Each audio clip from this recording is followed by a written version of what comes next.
Just like everyone else, Honda is making a mid-weight adventure bike. But before we get into that, let's do a little state of the channel bit. We've just reached 4,000 subscribers, and for Dave and I, these round numbers are always a time for celebration. So let's get to know each other a little better. Most of you come from the US, UK, Australia, Canada and Western Europe, all the good countries. Most of you are 45 to 65 years of age. What are you doing listening to me? Just like most other facets of my life, there are almost no women involved, and almost 3% of you have turned on English subtitles when watching my shows that are made in English. Is there something wrong with the way I speak, Dave? So are they subtitles? They are, aren't they? No. Well, what do I need subtitles for? Can't you understand what I'm saying? So in conclusion, thanks for sticking around and being part of our little motorcycle squad from around the world. It's like a little gang we have going on here. But enough of this, let's talk about Honda.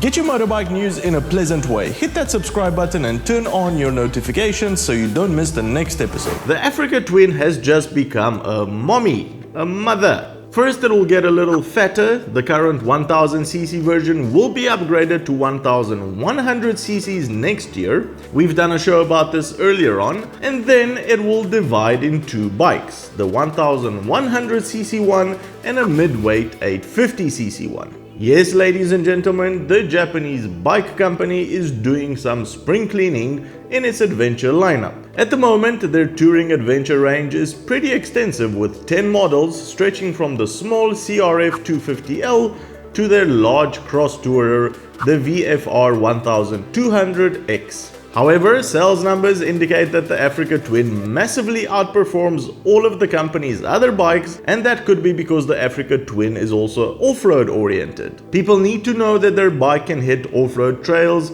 even if most of them will never see the soft embrace of a fire road. Most GSs, for example, never go off-road, but that doesn't stop their owners from kitting them out with all sorts of off-road oriented parts, just in case. What a pity. So, it would make a lot of sense for Honda to try and consolidate its market more towards the on-road, off-road Africa Twin recipe than to keep a lot of different on-road touring bikes that don't really sell as well in its catalog. The Yamaha Tenere 700, KTM 790 Adventure and the BMW 850 GS Adventure have been among the most highly anticipated models and obviously the best selling as well, so it would be logical for Honda to want to get a slice of the pie. A Japanese source has released a render of the smaller Africa Twin, so at the moment it's all speculation, but at the end of the day there should be no surprises for Honda regarding this bike. It'll probably share the same design theme as the Africa Twin, with a great for off-road 21-inch front wheel, a high exhaust, all of the electronic bells and whistles and a lightweight aluminium frame. The engine will obviously be the new component here, and this is quite a mystery. While Honda does have a couple of engines in its other bikes which hover around the 800cc mark, none of them are Euro 5 ready, which will be required for any bike sold in Europe in 2021.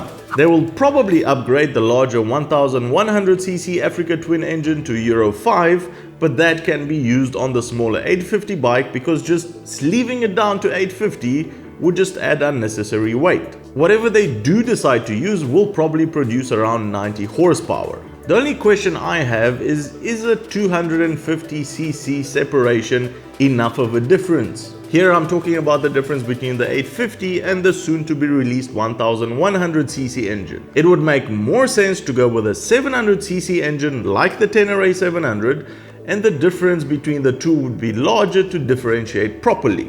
But maybe then the buyers would go for the BMW 850 GS and the KTM 790 Adventure because of the larger engines and the perceived better value, and Honda is probably afraid of this. However, I think price will dictate everything at the end of the day. Honda is surely going to make one hell of a good mid-weight adventure bike, and if it's priced properly, it will definitely be a fan favorite. What do you think though? Is the 700cc a sweet spot for a mid-weight adventure bike, or is 850 exactly where it should be? Let us know in the comments. According to Japanese rumors, the bike will be a 2021 model out in late 2020. Honda has two choices here.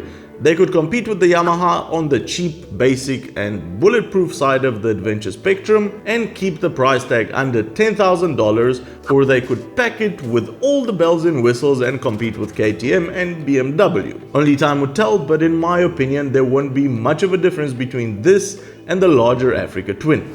Well, that's the show, everybody. Give it a big thumbs up if you enjoyed it and consider subscribing or becoming one of our patrons to help us make more of these videos. Cheers, and I'll see you on the next one.